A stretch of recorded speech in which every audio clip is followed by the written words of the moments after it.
parlons un peu important. Ah non, mais l'histoire de elle, ça... C'est l'heure du face-à-face entre Pablo Pillo-Vivien, éditorialiste à la revue Regard, et Dominique, bonjour, et Dominique de Montvalon, éditorialiste politique. Bonjour. Bonjour à tous les deux. Le budget, cette fois, on va en voir le bout. Enfin, j'espère, avec le 49.3. Alors, il y en aura trois, hein. Le premier sur recettes, dépenses, puis le texte dans son ensemble. Sébastien Lecornu a donc décidé de dégainer l'arme fatale. C'est avec amertume que le Premier ministre s'est décidé à l'utiliser malgré ses promesses. Il considère qu'il est allé au bout du bout. Alors, peut-on dire qu'à l'impossible, nul n'est tenu? Dominique. Dans le contexte actuel, oui. Il a dégainé, dites-vous, c'est vrai, c'est un constat que je partage, l'arme fatale, avec les vifs encouragements des socialistes. Parce qu'au total du total, les échanges qui ont eu lieu, les négociations en sous-main ou publiquement, etc., au fond, rien n'est extraordinaire, rien n'est parfait, tout le monde est insatisfait, mais ceux qui sont les moins insatisfaits, ce sont les socialistes qui ont obtenu le plus de choses et qui ont demandé publiquement au Premier ministre d'utiliser le 49.3. Bon, alors c'est vrai ça l'obligeait à revenir en arrière sur un engagement spectaculaire qu'il avait pris, mais ouais, il faut le dire, c'est un axe ponctuel entre le Premier ministre, ceux qui le suivent en traînant les pieds, et les socialistes qui se frottent les mains d'avoir obtenu, non pas tout ce qu'ils voulaient, mais pas mal de choses. Alors quasiment, hein, Pablo, hein, ils ont obtenu le repas universitaire à 1 euro, la hausse de la prime d'activité, 50 euros. Certains raillent désormais, donc au sein du gouvernement, ils disent...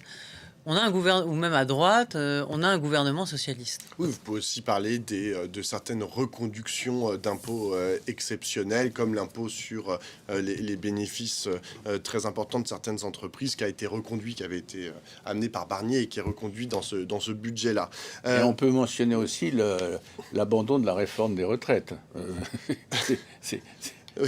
On est parvenu en arrière sur ce recul. C'est pas faux. Enfin, abandon, j'irais peut-être pas jusque-là. En tout cas, ponctuellement, ponctuellement, cette réforme historique n'est pas au rendez-vous.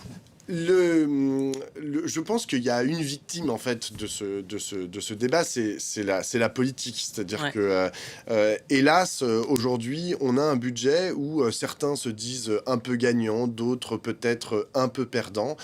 Mais le constat qui est fait, hélas, par beaucoup de Français et de Françaises, c'est que, bon an, mal an, il est toujours produit, entre guillemets, la même politique, à 50 euros près. Je prends par exemple la prime d'activité. Elle est augmentée de 50 euros. C'est important, 50 euros. Pour beaucoup de gens, c'est même nécessaire, en fait. Par an. Exactement, c'est même nécessaire, en fait, pour pouvoir terminer son mois. C'est vital, exactement. Le seul problème, c'est que ça change rien, en fait, au problème fondamental auquel est confrontée notre société, qui est, nous avons un problème politique. Nous avons un problème de savoir où est-ce que nous avons envie d'aller. Et la démonstration que font les socialistes aujourd'hui, c'est que, d'une certaine manière, ils ne sont qu'une nuance, en fait, du macronisme. Ils ne sont qu'une nuance de ce que toute la politique a produit depuis maintenant 20 ans, à 50 euros près.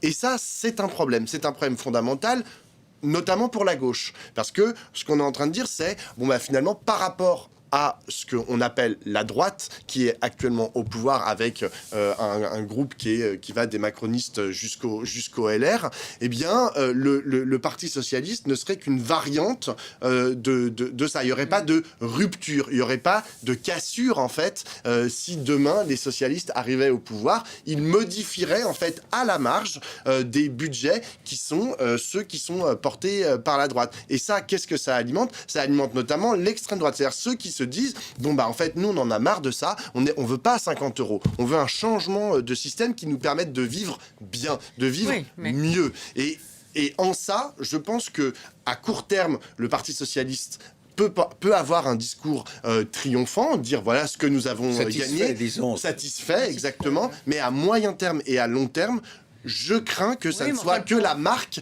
de leur absence de colonne vertébrale Oui, mais politique alors vous dites que c'est un claire. problème politique, c'est aussi un problème économique. On ne peut pas se toucher au salaire. C'est pas le pouvoir politique qui peut le faire.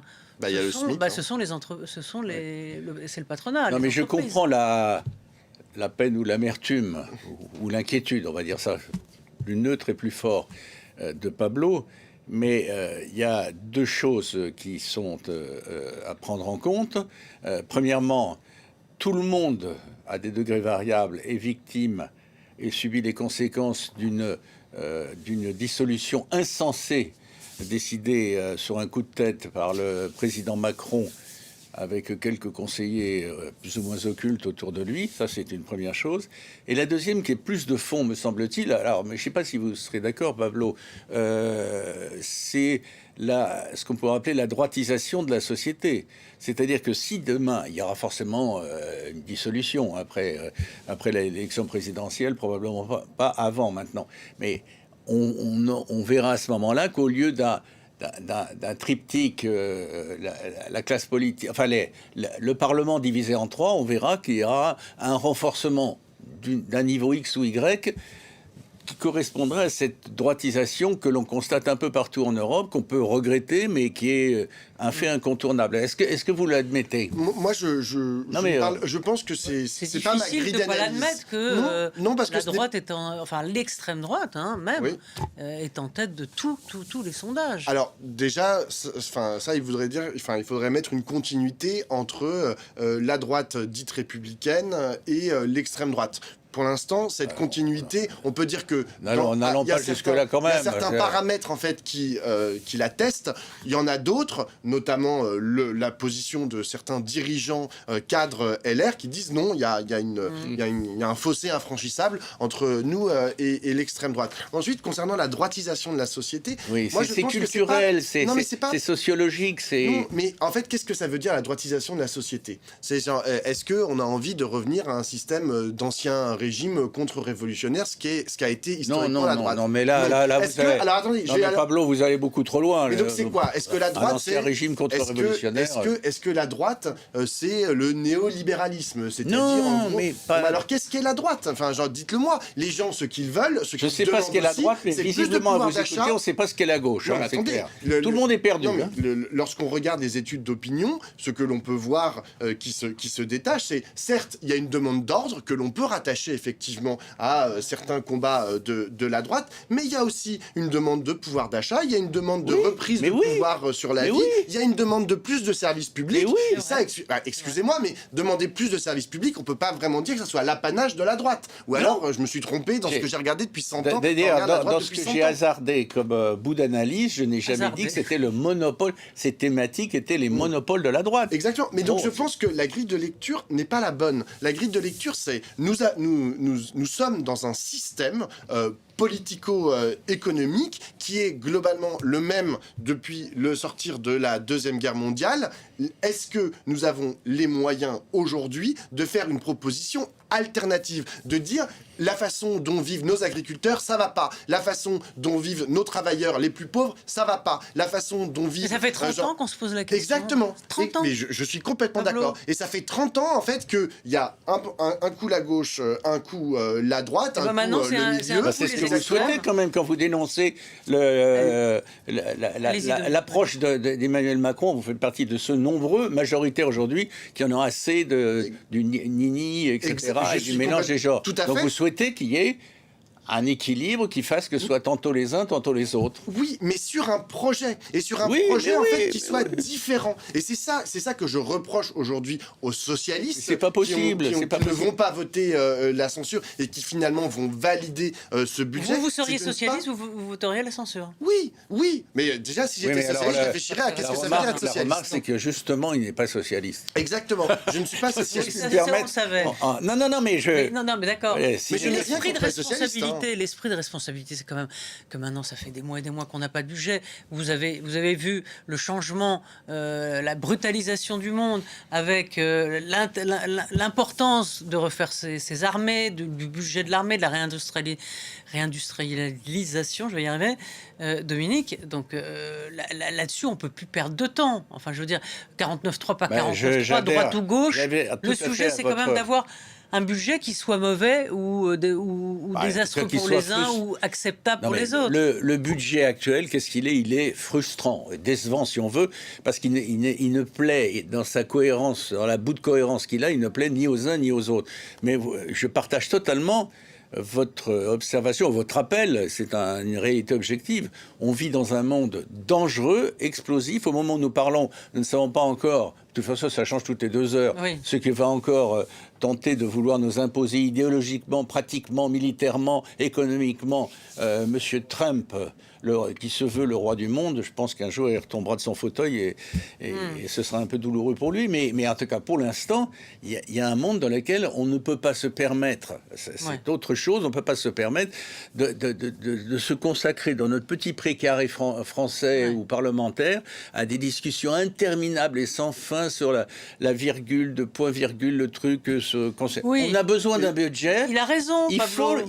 On a besoin d'un budget. Bon, point barre, on ne sera pas content. Vous ne serez pas content, je ne serai pas content, les Français ne sont pas contents. Mais encore, le pire, c'est de ne pas en avoir. Il est évident que nous avons besoin d'un budget. Vous avez rappelé, en fait, ces semaines de discussion au Parlement sur la question du budget. Et par exemple, si je reprends ce que vous disiez, en fait, sur la désorganisation, la crise, en fait, qui est en train de vivre le monde en ce moment, du fait notamment de Donald Trump, mais pas uniquement. Eh bien, qu'est-ce qu'on va en dire, par exemple, les socialistes?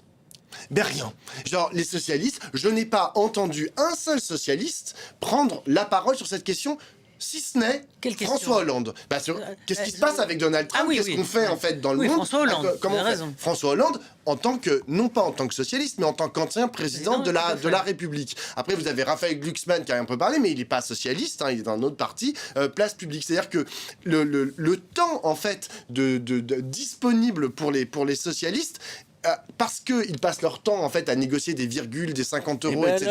dans le budget. Vous auriez dû les encourager à régler ce problème de budget tristement, ce que je dis, de façon frustrante plus tôt, et à ce moment-là, ils auraient parlé du fond, je n'en doute pas. Mais je vais vous dire, pour moi, c'est pas non plus la pire crise que c'est pas l'horreur en fait ce qu'ont fait les socialistes en ne votant pas. Si Trump va au bout, moi j'aimerais bien les entendre de ses décisions ou de ses projets, ce sera très douloureux pour les Européens en général et pour les Français en particulier. Pablo, les socialistes ont besoin de nous dire qu'est-ce qu'un socialiste aujourd'hui? Qu'est-ce qu'un social-démocrate, si c'est le mot qu'ils ont envie d'utiliser? Or, aujourd'hui, ils n'ont pas de réponse en fait à cette question. Moi, je vais les rencontrer, je leur demande c'est quoi un socialiste? Est-ce que vous pouvez me dire vraiment que un socialiste, c'est pas une nuance du macronisme? Et ils n'ont pas de réponse à cette question. Je prends un exemple. On parlait tout à l'heure de la réforme des retraites. Allez demander à un socialiste, alors, ok, vous êtes pour quoi en fait? Vous êtes contre la réforme des retraites, d'accord, mais c'est quoi l'alternative? C'est quoi votre plan après? Eh bien, ils n'ont pas de réponse. Ils vous disent, on va y réfléchir, on va y réfléchir. Que les filles, les filles, ils ont une solution. Ils sont contre tout. Non, ils sont pas contre tout. Ils ont une proposition alternative avec laquelle on est d'accord ou pas. C'est la retraite à 60 ans. Voilà, c'est la proposition de Jean-Luc Mélenchon et de la France Insoumise. Vous avez le droit de pas être d'accord. Les socialistes n'ont pas de réponse à cette question qui pourtant est dans notre débat public depuis 2022. La discussion à votre initiative prend un tour tel que je suis amené, ça ne me gêne pas d'ailleurs, mais à défendre les socialistes au sens où le constat que vous faites ponctuellement est exact. On ne sait pas ce qu'ils veulent. Les autres aussi, on ne sait pas ce qu'ils veulent. Mais je pense qu'on aura des surprises, bonnes ou mauvaises, quand enfin on aura passé le cap du budget, certes, mais aussi des élections municipales, et qu'on rentrera dans la campagne présidentielle qui, compte tenu du contexte européen et mondial, va s'avérer cette année particulièrement grave et importante. J'espère. Je voudrais dire un mot sur quand même Sébastien Lecornu, qui a contourné, qui a négocié et qui a tenu, contrairement à Michel Barnier et à François Bayrou, donc sans cesse ressuscité, mais ou ressuscité non pas de motions de censure qui n'ont pas abouti. Il a toujours dit que la présidentielle ne l'intéressait pas, et pourtant, est-ce que l'appétit peut venir en mangeant? Alors, peut-être que les appétits personnels, vous savez, le nombre de gens il monte un peu dans les sondages. Non, mais le nombre de gens qui sont candidats à l'élection présidentielle de l'année prochaine aujourd'hui, non, mais il y en a une légion, il y en a une tripotée, genre tout le monde juste trouver le bon des pour ailes. contrer. Exactement. Non, mais la question, c'est quelle espace politique peut incarner Sébastien Lecornu? Avec quelles équipes il peut mener une campagne présidentielle? C'est comme ça qu'on se crée en fait un chemin jusqu'à l'élection. Est-ce qu'il est le dauphin du macronisme? Est-ce qu'il est exactement? Et est-ce que franchement en 2026 et encore plus en 2027, c'est porteur d'être le dauphin d'Emmanuel Macron, qui est, je le rappelle aujourd'hui, c'est jamais porteur d'être dauphin premièrement, et deuxièmement, désolé, mais le macronisme aujourd'hui a sacrément du plomb dans l'aile. Et quand on voit d'autres candidats à la présidentielle qui viennent de cet espace politique-là, par exemple Gabriel Attal, par exemple Édouard Philippe, par exemple même Gérald Darmanin, qui passent leur temps en fait à essayer de s'éloigner du macronisme, de le tenir à distance pour ne pas être victime justement de ce saut qui est aujourd'hui infamant. Je ne suis pas certain que Sébastien Lecornu, aujourd'hui l'incarnant absolument parfaitement, ça lui donne des ailes pour la présidentielle. Dominique. Par esprit, non pas de contradiction, mais pour nourrir le débat, puisque vous parlez beaucoup de l'infamie du macronisme finissant. Moi, je regarde ça comme journaliste à distance, comme vous, hein, à distance. Je vous dirais que autant la décision d'Emmanuel Macron, prise sur un coup de tête, je le répète, et avec quelques conseillers qui ne s'affichent jamais sur le devant de la scène, de dissoudre l'Assemblée était une décision atterrante et catastrophique, autant ces jours-ci, voilà, ça marquera la fin de son deuxième et dernier mandat. Ces jours-ci, face à Trump, il incarne, il n'est pas le seul, mais il incarne dans les premiers une forme de résistance intelligente et vitale face aux surenchères d'un président américain qui nous déconcerte. Il était pas mal avec ses lunettes. C'est triste à pleurer. Oui, il fallait le dire alors. Oui, mais c'est vrai. Non, mais ça, je reconnais tout à fait. Pour autant, c'est pas pour ça qu'il revient dans le cœur des Français immédiatement. On s'en fout qu'il revienne dans le cœur des Français. Il a quand même un bilan politique. Il revient pas. Il a quand même un bilan politique. Non, mais je suis d'accord sur la question internationale. Il se bat comme il peut avec les outils qu'il a. Il dit des choses fortes et intelligentes que d'autres ne disent pas. Bravo. Bon, maintenant, on a compris la dissolution. On va attendre la fin du mandat d'Emmanuel Macron pour en payer toutes les conséquences. Merci à tous les deux pour ce débat vivifiant et on se retrouve la semaine prochaine. Vous nous avez manqué la semaine dernière. Il avait un problème de taxi, oui, mais il était coincé, il est tombé sur le mauvais taxi de Paris. Enfin, on est content de le retrouver. On va faire un petit tour. Merci, à très vite.